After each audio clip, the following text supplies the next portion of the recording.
Welcome to Hood News. Today's main headlines. Ian Brady is reported to be on his deathbed. We look to see how Huddersfield's NHS could be affected by the general election, and still in the tie, Huddersfield draw in their playoff semi-final first leg.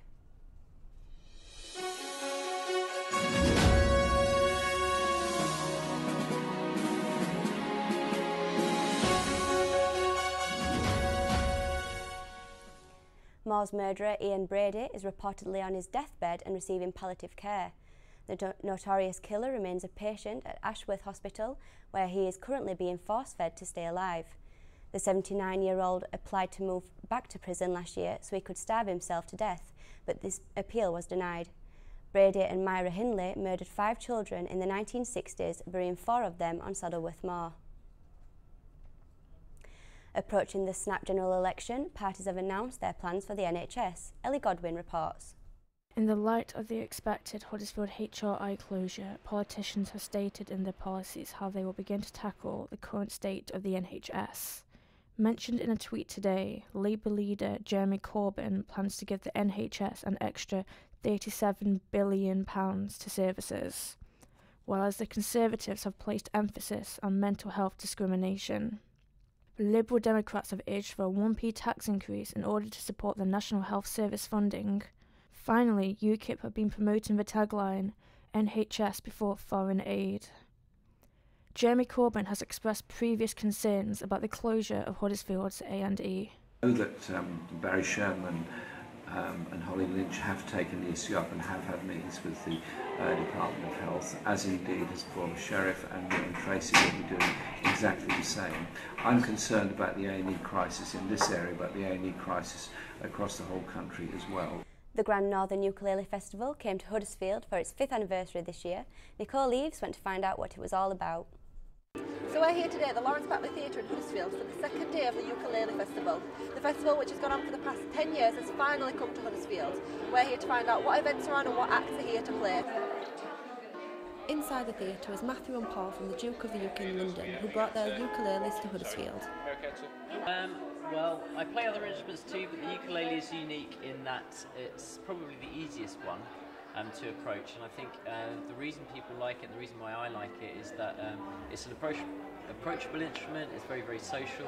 You don't need a hell of a lot of skill to just pick it up and play it.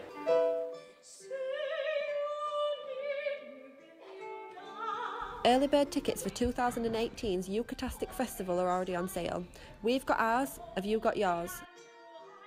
This has been our biggest festival so far, but this venue. Our 2nd year we were at the Town Hall in Huddersfield, because we have Ukulele Orchestra Great Britain playing, which is a massive venue. It's a cavern, basically.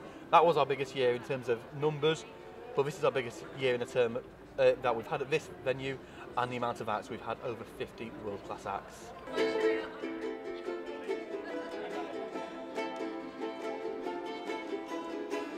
Sweet dreams are made of this. Who am I to disagree?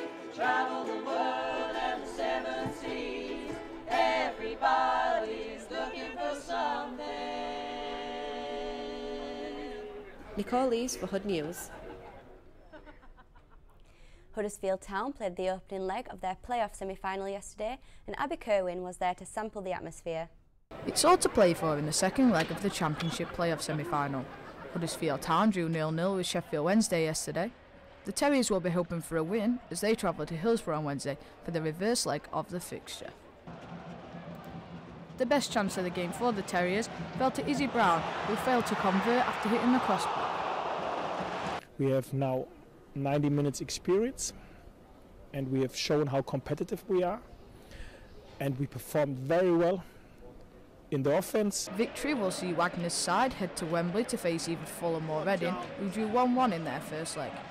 Hood News caught up with some Town fans after yesterday's game. It's always disappointing not to get a win, but you know, we'll take the draw, go into it positive, you know, and we can do it.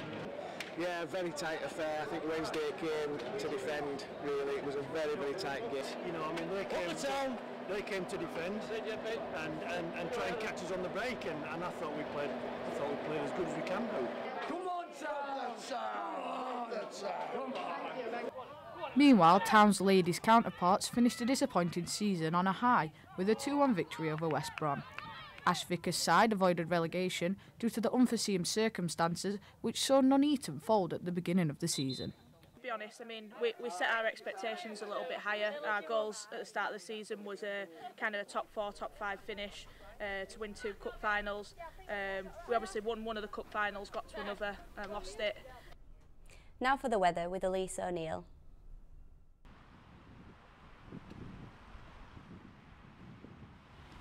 It has been a very wet start to our week today, with highs of 17 degrees and lows of 14 degrees. This will continue on throughout the day tomorrow with strong gusts of wind, and that is all for the weather. Back to you in the studio. That's all for the weather now. We'll be back tomorrow morning. Until then, have a very good afternoon.